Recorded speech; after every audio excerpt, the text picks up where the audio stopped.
Russia and the United States both hold many similar characteristics as well as differences in their national histories. One such parallel can be seen through two practices which occurred in these countries: American slavery and Russian serfdom. In order to fully examine these two phenomena, we must understand what they were and the differences between the two. To start with, American slavery by definition is submission to a dominating force.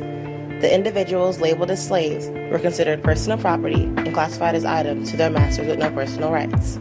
These slaves were dealt with, treated, and traded in any condition that their owners chose and were bound to their owners rather than the land they resided on. In contrast, Russian serfdom was a system where a laborer is bound to the land upon which he or she works. The individuals classified as serfs were not owned by anyone, and unlike slaves, did actually receive little liberty. In this circumstance, the land was owned by a separate individual, and serfs lived there in an agreement to work and abide by the landlord's rules if the serfs were ensured safety and security. It is important to realize the parallels between American slavery and Russian serfdom, as well as its differences. Both phenomena were coercive labor systems with hereditary properties, ensuring the slave or serf were bound to their masters or land for a lifetime. These individuals were all heavily oppressed, and many participated in uprisings and wars as an effort to demolish slavery and serfdom. Some rebellions for American slavery included the Stono Rebellion in 1739 and the Nat Turner's Rebellion in 1831, which was the largest slave revolt. The Bolivian Rebellion, also known as the Astrakhan Revolt in 1707 to 1708, and the Pugachev's Rebellion in 1773 were rebellions targeted against serfdom. Both American slavery and Russian serfdom were abolished later in history, with American slavery spanning from the year 1619 to December 6, 1865, and Russian serfdom roots being traced to the year 1649 and being emancipated in 1861. Even though the Russian Tsar Alexander II abolished serfdom through his own order, this action was demanded by a new economical and historical conditions.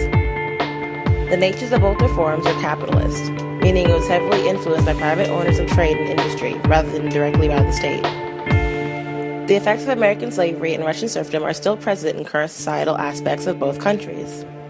When observing the effects of serfdom in Russia, it is noted that it had contributed to societal unrest. This resulted from the economic dynamic of Russian culture being altered with the emancipation of the serfs. Also, the population in cities began to rise along with harsh working conditions during the Russian industrial era, which could have been compared to similar working conditions of serfs. Furthermore, the revolution of 1917 aided in the abolishment of the Tsarist autocratic government and spurred the creation of the Union of Soviet Socialist Republics, the USSR. The USSR originated as an attempt for many former serfs to obtain the land they were indebted to and to obtain equal economical and civil rights. Ultimately, this was not accomplished. The peasants remained serfs under Stalin's ruling because these individuals did not have adequate identification. This also attributed to the serfs working in collective farms without permission to move from the land. However, the effects of slavery in the United States can be seen through an economically imbalance between African Americans compared to Caucasian Americans. The total gross domestic income of African Americans as a majority are lower than their counterparts. Many racial tensions arose in the abolishment of slavery, ranging from the Civil War, segregation, Jim Crow laws, and ultimately arguably being rooted as the cause for racism in the United States. In summary, American slavery and Russian serfdom have many parallels and differences, but one statement which can be made about both practices is that it helped shape the United States and Russia into two of the world's greatest superpowers in current society.